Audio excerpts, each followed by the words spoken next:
The Presidents Who Never Were. Lessons in Timing, Courage, and the Choices That Define Us, by David Rousseau. Years ago, in my younger days, I was walking through the airport, dressed in a suit and shiny shoes, tied perfectly in place, when a stranger stopped me and asked, "Are you running for president?" I laughed at the question, but it lingered in my mind. That fleeting moment made me think about ambition, perception, and the paths we almost take in life. History is full of people like that, leaders who seemed destined for greatness, whose names sparked hope and imagination, but who never made it to the stage we expected. Some walked away intentionally, some were stopped by circumstance, and some, like John F. Kennedy Jr., had their potential cut tragically short. Even in my own life, I've experienced glimpses of possibility I never fully pursued. As a kid in the 80s, I owned and ran a game system that connected people, even charging subscriptions, and long before going viral was a thing, I was experimenting with ways to inspire and bring people together. Later, I created positive videos online, and now through audiobooks, I continue that mission, connecting people through stories, insight, and creativity. Like the almost leaders in this book, influence doesn't always come from the title you hold, it comes from the impact you choose to make. In this book, we explore the stories of those who almost became president, examining the choices they made, the moments they missed, and the lessons hidden in their journeys. These aren't just political histories, they're life lessons. They teach us about timing, courage, restraint, and the pursuit of purpose. They remind us that the decisions we make or don't make can shape not only our lives but the world around us. As you listen, I invite you to reflect on your own path. What doors have opened for you? Which opportunities have you hesitated on? And what might history's almost leaders teach you about the life you're meant to lead? Chapter 1. The Power of Saying No. They say the most important decisions aren't always the ones you take. They're the ones you don't. Few people illustrate this better than George Washington, the first president of the United States. Twice he held the highest office in the land, wielding influence that shaped a fledgling nation. Yet, when his second term ended, he made a choice that surprised the world. He stepped away. He refused a third term, a decision that established a precedent still honored today. Washington understood that leadership isn't just about power, it's about timing, purpose, and knowing when to walk away. Even as a young person, I can relate to that feeling of choosing what's right over what's expected. Long before I ever imagined creating audiobooks, I was experimenting with a small game system in the 80s, a network that connected kids in ways they hadn't experienced before. Some even paid subscriptions to participate, unknowingly validating an idea far ahead of its time. Looking back, I realized it wasn't about recognition or being first. It was about bringing people together, creating opportunities, and learning that influence comes from impact, not titles. Washington's decision to step back reminds us that saying no can be as powerful as saying yes. It's a lesson not only in leadership, but in life. Sometimes restraint, clarity, and alignment with purpose outweigh ambition or expectation. The door you close can be as meaningful as the one you choose to walk through, and the wisdom to know the difference is what separates ordinary choices from extraordinary ones. Chapter 2. Potential cut short. Some opportunities are never fully realized, not because of a lack of talent, ambition, or vision, but because life sometimes intervenes in ways we cannot control. Few stories capture this more poignantly than that of John F. Kennedy Jr. Young, charismatic, and constantly in the public eye, many believed he was destined for a future in politics, perhaps even the presidency. He carried the weight of a historic name, the optimism of a generation, and a genuine desire to make a difference. Yet fate had other plans. His life ended tragically, leaving the world to wonder what might have been. There is a lesson in his story that reaches far beyond politics. Potential alone is never a guarantee. It is fragile, fleeting, and often shaped by forces outside our control. The opportunities we see, whether in leadership, creativity, or personal growth, require more than vision. They demand awareness, courage, and action, because timing is never promised. I've experienced my own version of that fragile potential. In the 1980s, I was involved in running a game system that connected People long before the idea of going viral existed, kids signed up, interacted, and formed communities in ways that were ahead of their time. It didn't become a global phenomenon, but that was never the full point. What it gave me was perspective. Influence isn't always about reaching the finish line. It's about creating something meaningful, connecting people, and planting seeds that may continue to grow often in ways we never get to witness. The story of John F. Kennedy Jr., like that of so many almost leaders, reminds us that life is unpredictable, but unpredictability doesn't erase value. What matters is how we use the time we have, the impact we choose to make, and the decisions we take when opportunity appears, even if the door doesn't stay open for long. Chapter 3. The Almost Candidates. Sometimes, the path to leadership isn't blocked by tragedy or fate, it's blocked by choice. Few figures illustrate this better than Colin Powell, a general, diplomat, and statesman. Powell had the experience, the respect, and the public support to become a formidable presidential candidate, yet he chose not to run. For him, leadership was never about titles or personal ambition, it was about service, alignment, and timing. He understood that influence and impact can take many forms, and that some of the most meaningful victories happen off the national stage. This idea of almost extends far beyond politics. I've seen it in my own life. Starting with the small game system I ran as a kid in the 1980s, my early game network allowed people to collaborate, compete, and even pay subscriptions, a modest experiment that taught me about influence, connection, and creating value. Later, as I began producing positive videos online and now creating audiobooks,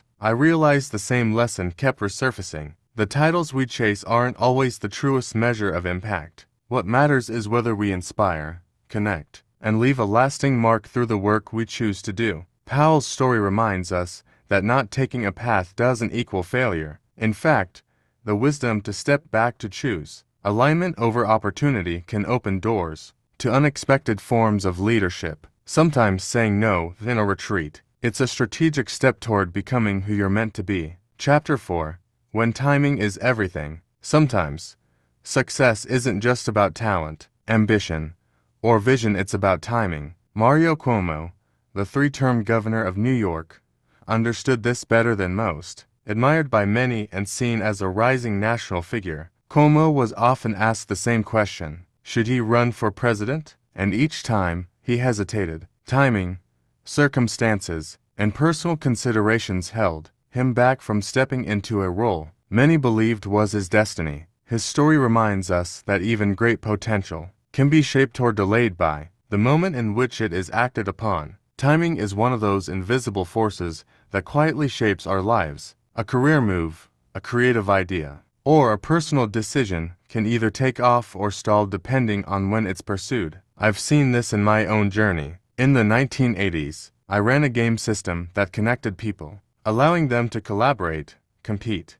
and even pay subscriptions. It was something new, something ahead of its time, but not everyone saw it that way. A teacher intervened, and my parents, wanting me to focus on schoolwork, made me step away from it. At the time, it felt like something important was being taken away. Looking back, I can see a different perspective. The idea had potential, but the timing both in the world and in my own life wasn't aligned. That experience taught me something I wouldn't fully understand until much later. Vision and preparation matter, but recognizing when the moment is right matters just as much. Cuomo's story, and my own, point to the same truth. Timing isn't something we fully control, but it's something we can learn to respect. Acting too early or waiting too long can change everything. The challenge is developing awareness, knowing when to move forward, when to pause, and when to trust that the right moment will come. Leadership, opportunity, and life itself are often about alignment, finding your place within the rhythm of circumstance, and learning that rhythm is part of the journey.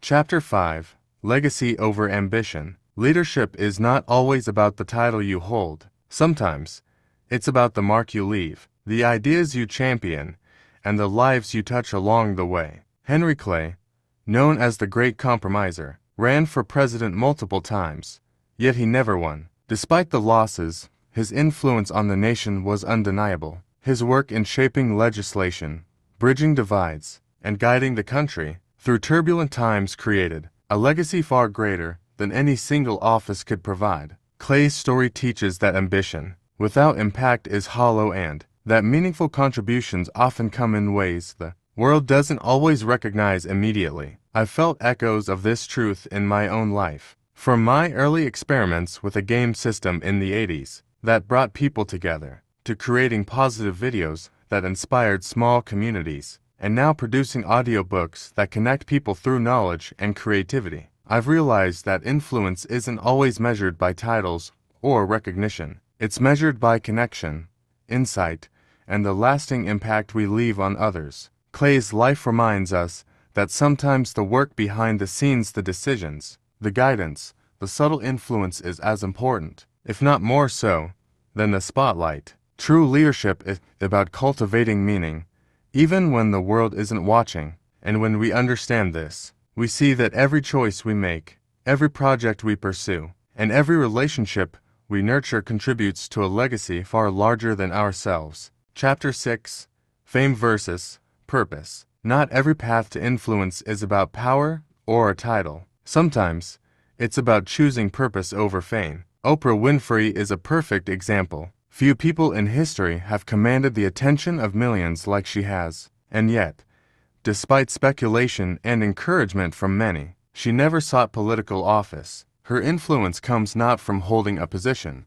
but from the lives she's touched, the voices she's amplified, and the ideas she's inspired. Her story reminds us that leadership and impact are not always measured by what we occupy, but by the purpose we pursue and the change we create. In my own journey, I've discovered the same truth. From my early experiments with a game system in the 80s, to creating positive videos online, to now producing audiobooks, I've realized that the most meaningful influence comes from intention and connection, not from chasing recognition. Even if no one knew my early projects at the time, they planted seeds that helped shape the communities I was part of and the work I continue today. Oprah's example and my own experiences show that the drive to create and inspire doesn't have to align with fame or with societal expectations of what a leader should be. True purpose is found when we focus on impact, not image, on contribution, not applause,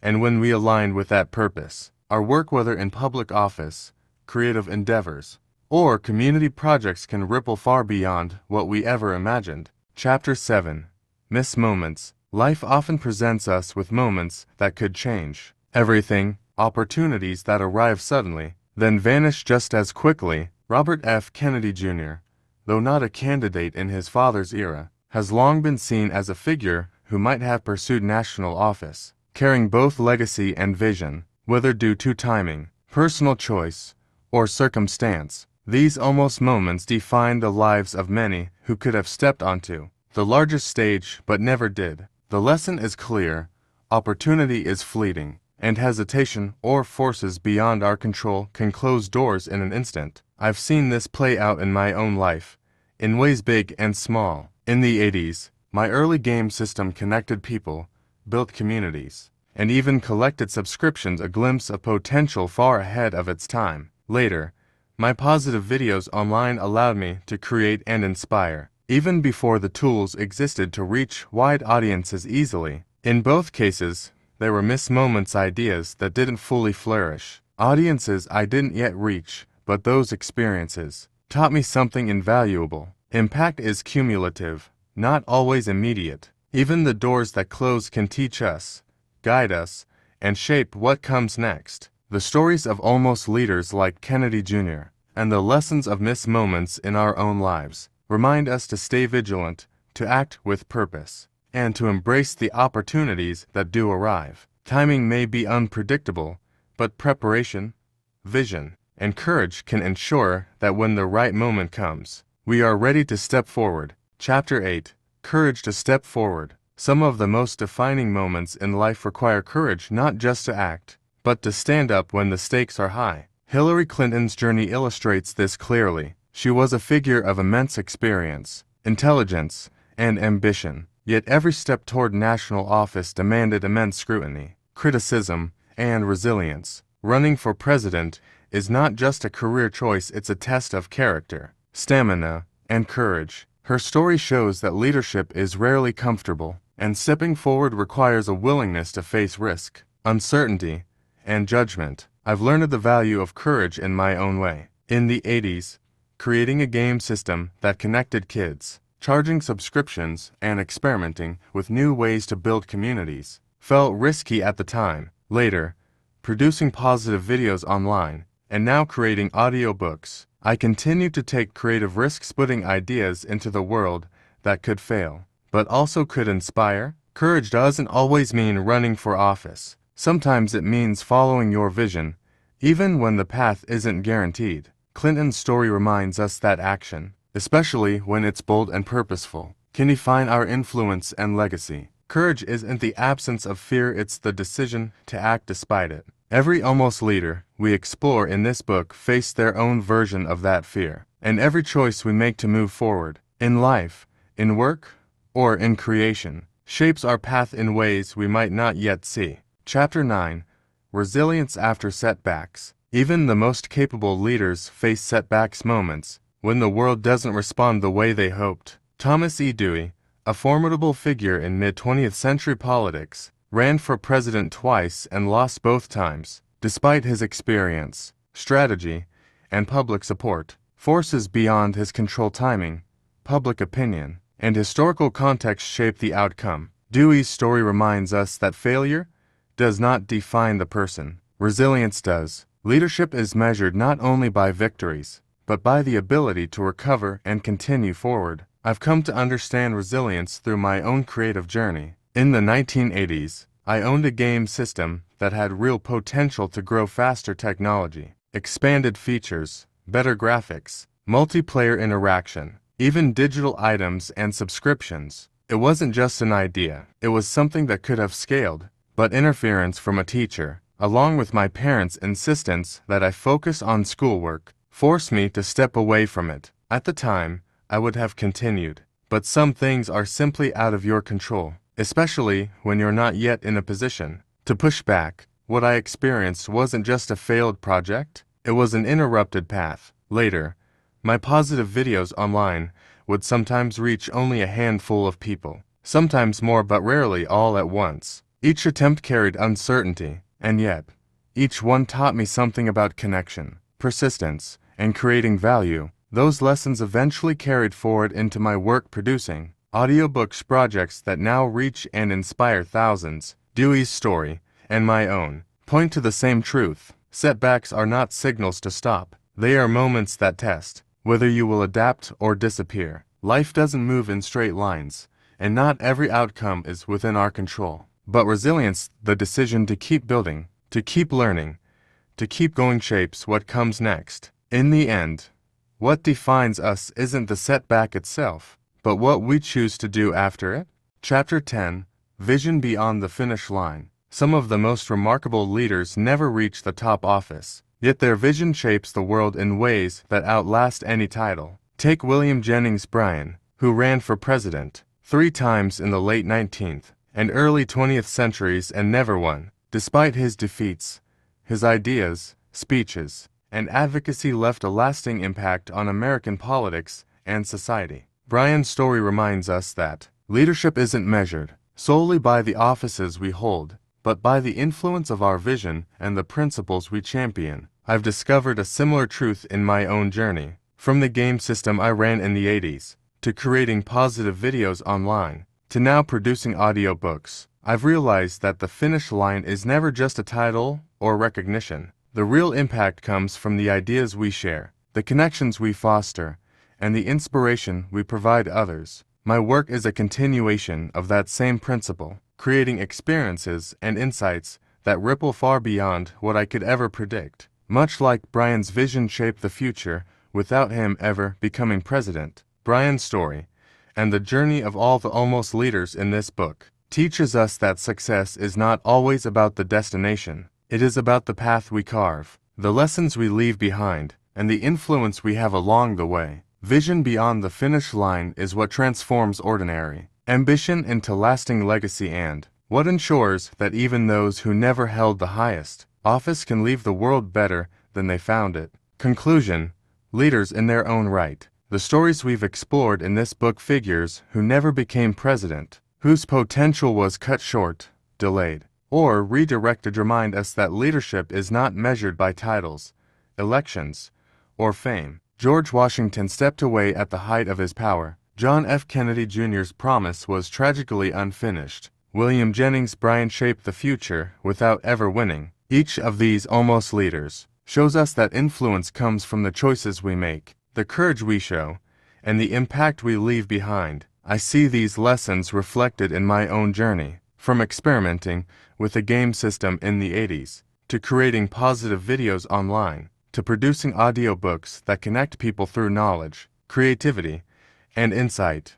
I've learned that leadership can take many forms. Sometimes it's about stepping forward. Sometimes it's about stepping back. Sometimes it's about planting seeds that others will nurture long after we're gone. What matters is awareness, intention, and the willingness to make a difference no matter the platform, recognition, or title. As you listen to this audiobook, consider your own path. Which doors have opened for you? Which opportunities have you hesitated to take? Where could your vision, courage, and creativity make a lasting impact? The almost leaders we've met remind us that potential is everywhere, waiting for action and purpose. You may never hold the highest office. You may never appear in headlines. But if you inspire, connect, and leave the world better than you found it through your ideas, your work, your kindness, and your creativity, you are already a leader. You are, in every sense, a leader in your own right.